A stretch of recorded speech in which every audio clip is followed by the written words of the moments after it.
Was good, your favorite random man for King is in the building today. So, I request by two of my good buddies, Devin Bannerman and my homie Mike, those known as I Windsor or Sakari or Sakari. Well, he changed his name. So, anyways, so these guys asked me, had asked me to do a review for the first episode of season 2 of Attack on Titans, and pretty good. Besides the that it is gonna be a 12 it's gonna be a 12 episode for this season, and I watch from Neverwhere he gives great anime news and manga news, and ever since season 1 ended, I've been reading the manga of Attack on Titans, and I love it. And also, sorry there's no green screen behind me, guys.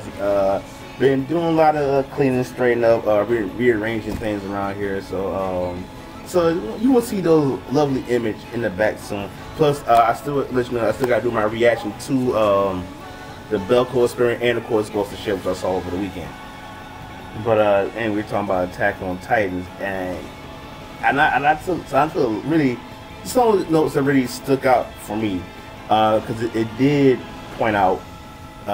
It did a quick flashback of season 1, all the events that happened, how Aaron became a Titan, how they found out Annie was a Titan, how Aaron stopped Annie. It went into it, and it's really good. And you know, I know it's not part of the episode, but the intro, it was kind of okay. It was kind of okay, not as good as the second one. I know a lot of people gonna hate me for this, but I think in season 1, I think the second intro for Attack on Titan was better than the first one. I know you're gonna say that, but that's how I feel. But anyways, like, so back to the episode. I made notes. As I said before, they recap some of the events that happened in the first season about Andy being a traitor and whatnot. Who haven't seen the first season of Attack on Titans, and Pastor Nick comes out and tell Haji that I don't know Haji. I'm sorry getting there because Haji is one of my favorite characters in the Titan besides Mikasa and Aaron and so forth. He pretty much tells her don't let that Titan see the sunlight. Now, you know, I'm so many chapters ahead on Attack on Titans. I gotta go back and remember why he said that, but I can't remember it. And plus, I don't want to really spoil too much, especially if you played the game. The game kind of touch up about the Beast Titan, but good God, so. They tell Haji and tell all the other scouts, don't make sure that Titan, if you see in the end of season 1, like they saw a face of a Titan, and then he's like, don't let the Titan see the sunlight.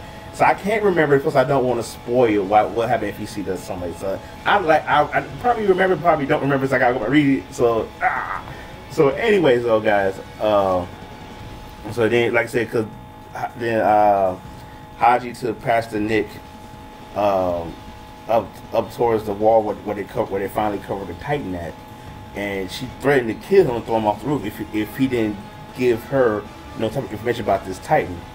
Well, Pastor Nick, he was willing to die for that secret, and he wasn't going to tell nobody anything. So I'm like, dog, so what's going on? I was like, again, like I said, by reading so much of it, again, I think I remember, but again, if I did remember, I don't want to spoil. So it's a good thing I don't remember. So anyways, so pretty much Haji didn't kill Pastor Nick. She going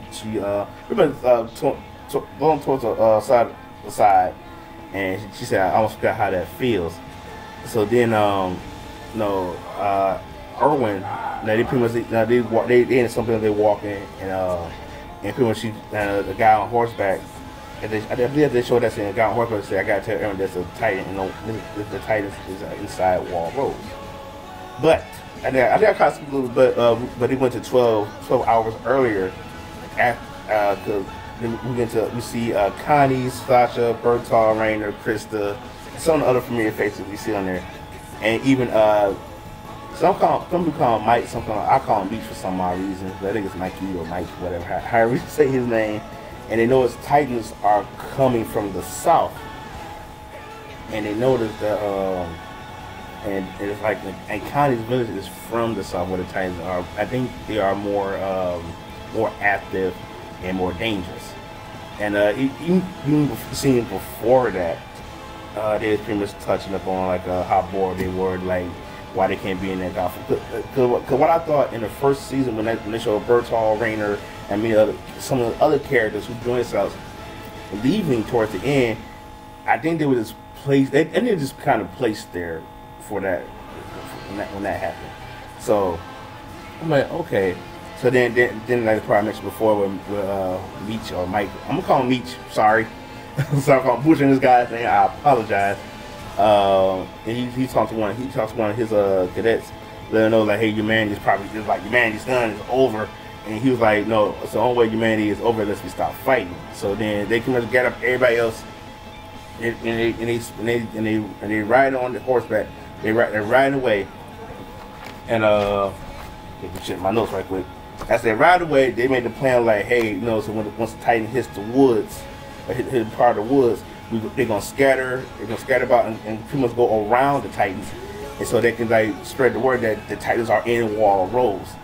And so pretty much me asking them like, hey, who knows the area that well? So Sasha says she does, and so does Connie. But Connie is kind of concerned about his village. Connie said, hey, I will take you guys there, but excuse me, I'll tell you if I need. But he wants to check on his home, and I probably feel the same way because this is where I'm born, this is where I was raised at. You know, I would definitely feel the same way about that.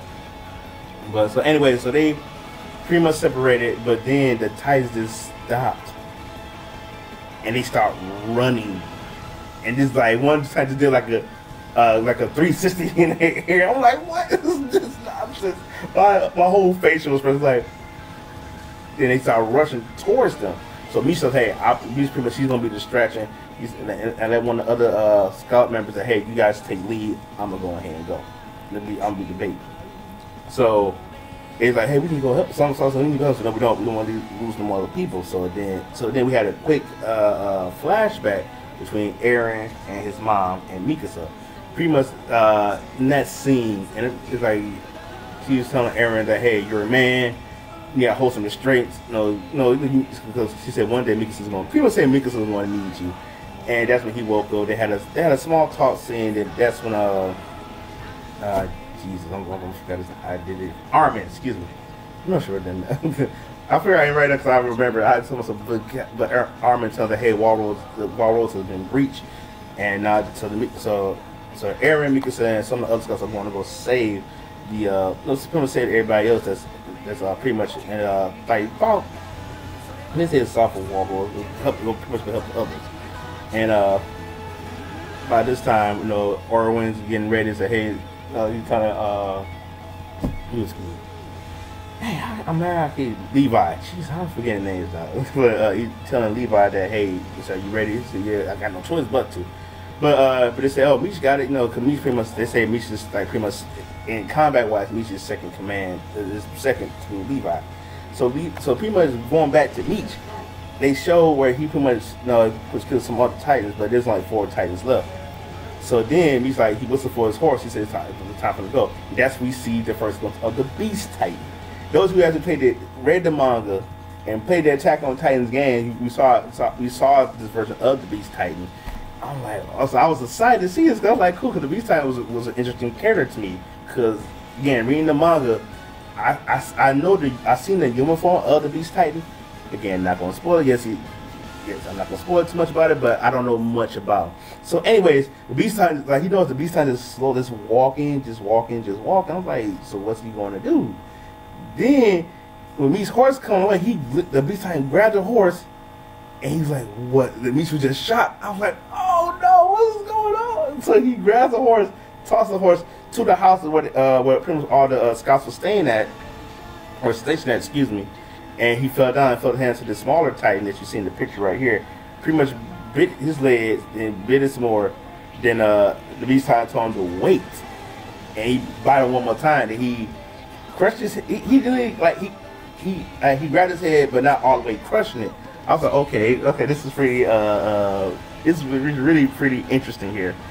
So by when that's happening, he was asking what's the gear? He talking about like the 3D gear, the 3D maneuver gear. You know, he say so like say like oh you got sword. Mind you, the Beast Titan is talking to this guy.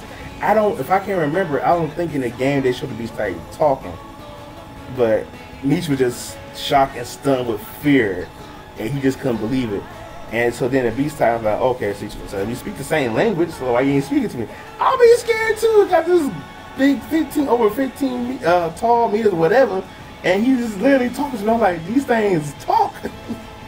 But then at one point, I skipped. I got in my notes, but I skipped because at one point when Miche said there was 4 Titan left, like about 3 of the Titans was waiting and just sitting just waiting. I'm like, what they waiting for? And I'm gonna get to that in a minute. So basically, the Beast Titan takes Miche's gear and starts to walk away. Then Miche it's like, hey, it's like if I stop fighting, that's when humanity gives up. Okay, I wish we could say because when he's screaming and yelling, I don't know how he's gonna kill the Beast Titan, but all of a sudden the Beast Titan stops, turns around, and says, you know, you can move now. So I'm thinking like, who's he talking to? Then that's when all the 4 Titans just pretty much massacred, ripped him to shreds, and my jaw literally dropped. Literally dropped. I'm like, dog, it's like, cause when I watch Attack on Titan, many people said this too, like, Attack on Titan is the Japanese version of The Walking Dead, so you've been with freaking freaking giants in this. I'm like, I was literally just, my jaw literally dropped. And I was like, this was by far a great episode. Even though I was like horrified what happened to Miche. I was like really horrified what happened to him. So, yeah, guys, again, great episode. I can't wait for the episode 2 to come out. You can see more, because the next episode called I'm Home, we're kind of focusing more on Sasha, which I think is good, because Sasha is, like, I mean, you know, she's like, not a main, she's a supporting character, but she's a good support character. And, again, pretty good episode. One day I will talk about how I feel about the whole 12 episodes thing of the fourth season Attack on Titan. Again, I watched for Never Why. He has some info why he said there's a 4. Not 4 why 12. Why is it 12 episodes this season? Hopefully do it. If that can hopefully do a season 3. But anyways, guys, thank you so much for watching. If you feel like I missed anything, by all means, please let me know what did I miss. Then and like I say, if you got and tell me how you feel about this season about Attack on Titan. How you feel about why it's 12 seasons. But anyways, guys, thank you so much. Thanks for my friend Devin and Michael. Thank you, my homie Mike. I love you guys. Thank you so much for watching. Deuces, and y'all have a nice day.